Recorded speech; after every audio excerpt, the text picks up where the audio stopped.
aquesta exposició? Doncs perquè el fons d'arqueologia de Premià és un fons molt ric,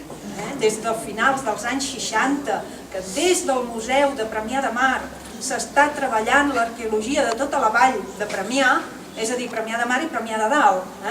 S'està treballant, s'està vetllant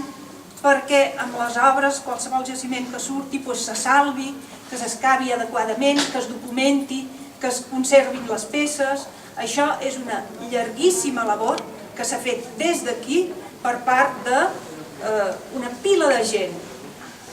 I això és una riquesa que té la ciutat de Premià i que s'ha d'explotar i que la gent ho ha de conèixer. I des que jo vaig entrar en aquest museu en l'any 2002 a treballar, doncs es deia que l'arqueologia de Premià, la riquesa aquesta que té el museu, ha d'anar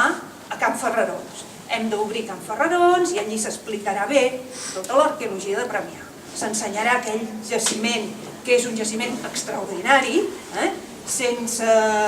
cap mena de dubte, un dels més importants de l'arqueologia romana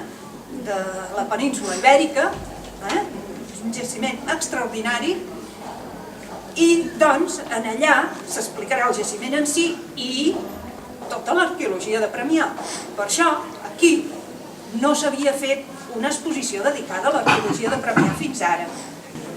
I penso que de cara a les escoles és una eina didàctica fantàstica, perquè jo crec que pedagògicament tant la història com per exemple la geografia també, a les criatures petites, quan se'ls hi explica, quan se'ls hi comença a explicar, se'ls hi ha d'explicar primer el seu.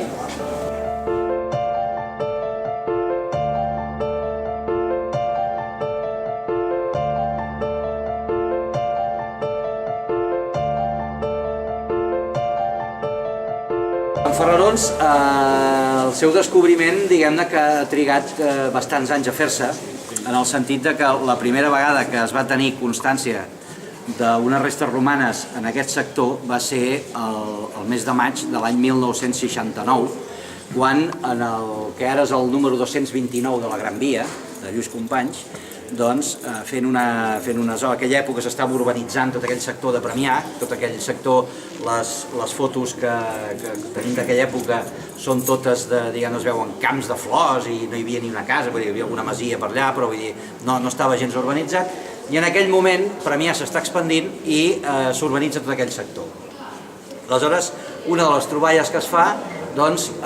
és a 2 metres de fondària es comencen a trobar restes d'un mosaic. Un mosaic, a més, aquell mosaic estava encerclat per unes parets molt gruixudes, d'entre 60 i 70 centímetres de gruix, lligades amb pedra lligada amb calç, una estructura forta. I el promotor de l'obra, a diferència d'altres col·legues seus, diguem-ne d'abans i de després, doncs té prou sensibilitat per adonar-se que allò realment val la pena i es posa en contacte amb la institució que en aquell moment podia legalment fer excavacions a Catalunya, que era en aquest cas el Museu d'Arqueologia de Barcelona, que era aleshores. Aleshores el museu envia uns tècnics, se'n fan càrrec de la situació, evidentment el mosaic estava mig descobert, netegen tota aquella àrea, aixequen el mosaic per endur-se'l, perquè clar, evidentment es preveia que seria destruït, evidentment, la legislació d'aquella època era la que era i no la podem canviar, després sí que l'hem canviada però en aquella època no, i aleshores aixequen el mosaic, excaven tots els estrats que hi havia sota d'aquest mosaic, descobreixen una sèrie de dipòsits, s'adonen que hi ha hagut una transformació d'una àrea, diguem-ne,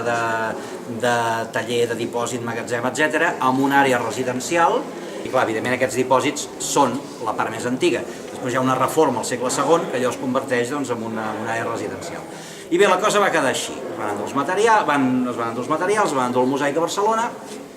i clar, el barri es va continuar urbanitzant. Aleshores, com us dic, la legislació malauradament era la que era i clar, no es podia, de totes les cases que s'estaven i de tots els complexos que s'estaven construint en aquell moment, doncs es va poder salvar el que es va poder salvar.